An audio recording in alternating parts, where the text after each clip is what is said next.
Assalamualaikum warahmatullahi wabarakatuh. Perkenalkan, nama saya Adelia dari kelompok 3.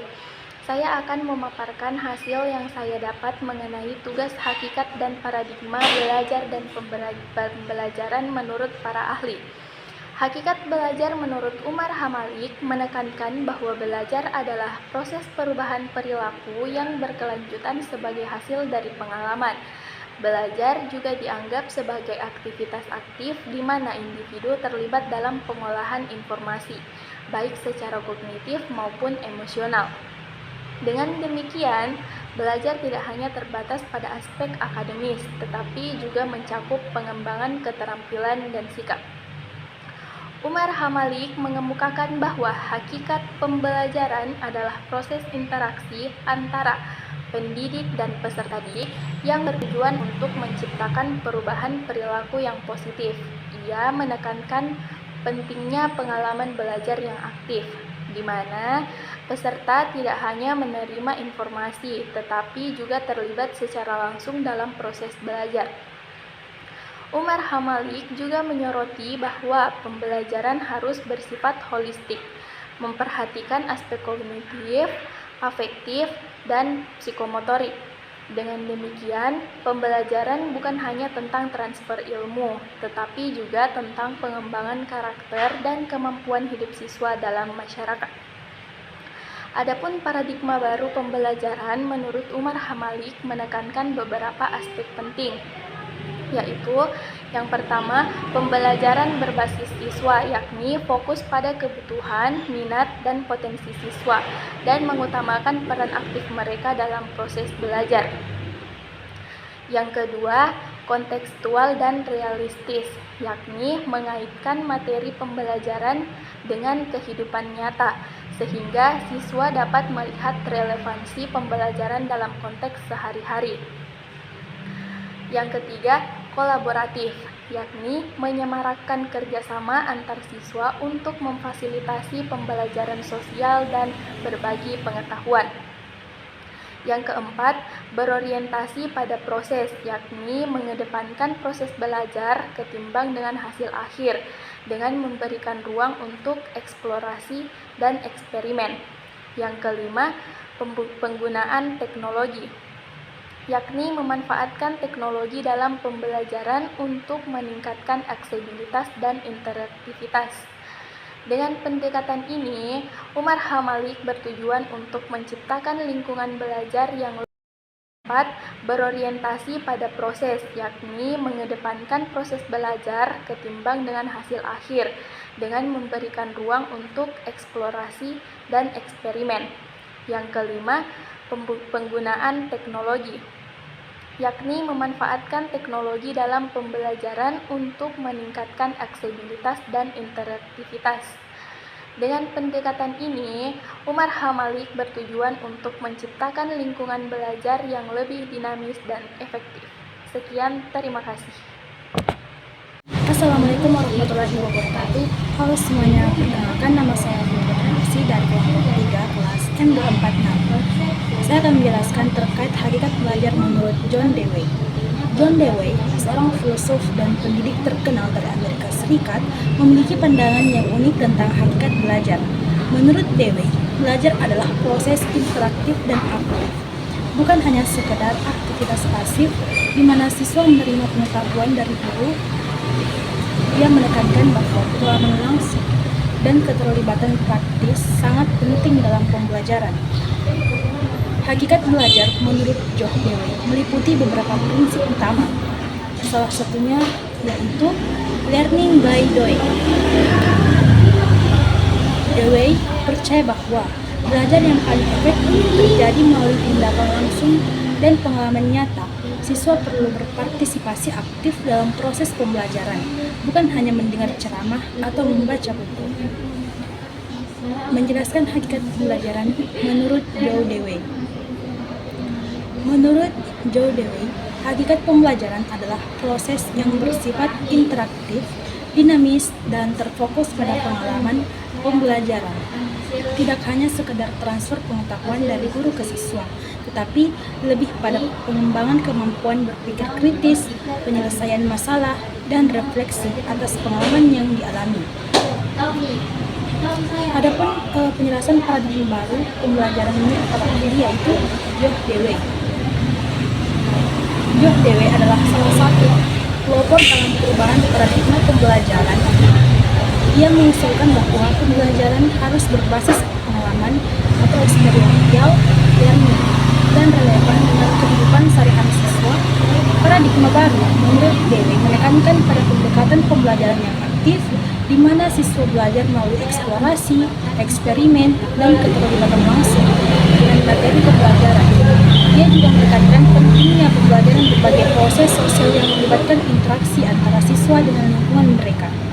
Cukup sekian dari saya, lebih dan kurang. Assalamualaikum warahmatullahi wabarakatuh. Assalamualaikum warahmatullahi wabarakatuh. Perkenalkan, nama saya Andi Nur Alia Husna dari kelompok 3. Di sini saya akan memaparkan materi terkait hakikat dan paradigma belajar dan pembelajaran menurut para ahli. Di sini saya akan memaparkan dua teori dari para ahli, yaitu dari Idris dan Hosnan. Belajar merupakan aktivitas untuk melakukan perubahan, baik pengetahuan, keterampilan, ataupun perubahan tingkah laku. Nah, menurut Idris, belajar pada hakikatnya adalah aktivitas manusia untuk melakukan perubahan tingkah laku pada diri individu yang belajar untuk mencapai berbagai kompetisi, keterampilan, dan sikap. Belajar dimulai sejak manusia lahir sampai akhir hayat dan sebagai karakteristik yang membedakan antara manusia dengan makhluk lainnya. Nah, selanjutnya pembelajaran. Pembelajaran merupakan interaksi pendidik dan peserta didik dan sumber belajar. Sejalan dengan menurut Hosnan yang mengemukakan bahwa pembelajaran pada dasarnya merupakan suatu proses interaksi komunikasi antara sumber belajar, guru, dan siswa. Interaksi komunikasi itu dilakukan baik secara langsung dalam tatap muka maupun secara tidak langsung dengan menggunakan media, di mana sebelumnya telah menggunakan model pembelajaran yang akan ditetapkan. Selain interaksi dua arah antara peserta didik dan pendidik, pembelajaran juga erat kaitannya dengan sumber belajar yang digunakan untuk mempermudah proses pembelajaran. Sekian dari saya, terima kasih.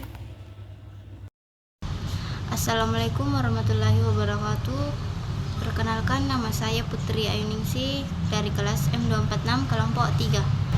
Baik, saya akan memaparkan hasil yang saya dapat mengenai hakikat dan paradigma belajar dan pembelajaran menurut para ahli. Jadi, hakikat belajar menurut Howard Gardner, yaitu teori kecerdasan majemuk, menunjukkan bahwa individu memiliki berbagai jenis kecerdasan yang memengaruhi cara belajar mereka.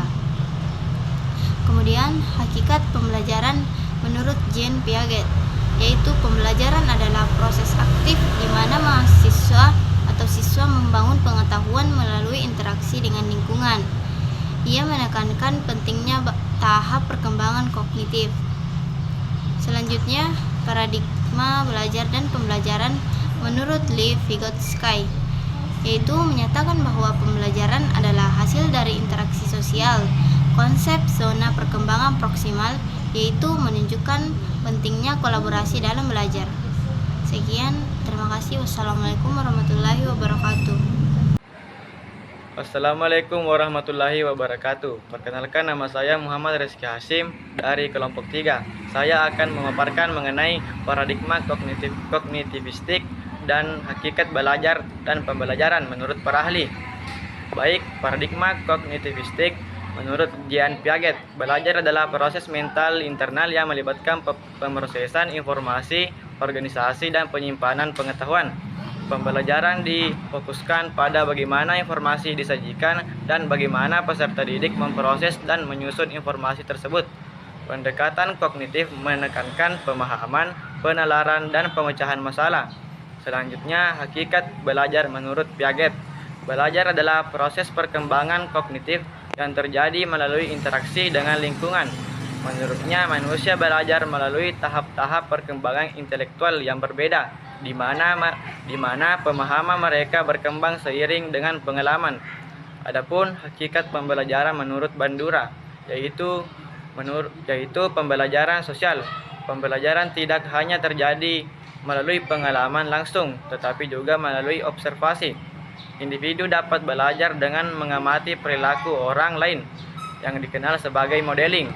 Baik, itulah pemaparan materi dari saya. Cukup sekian. Assalamualaikum warahmatullahi wabarakatuh.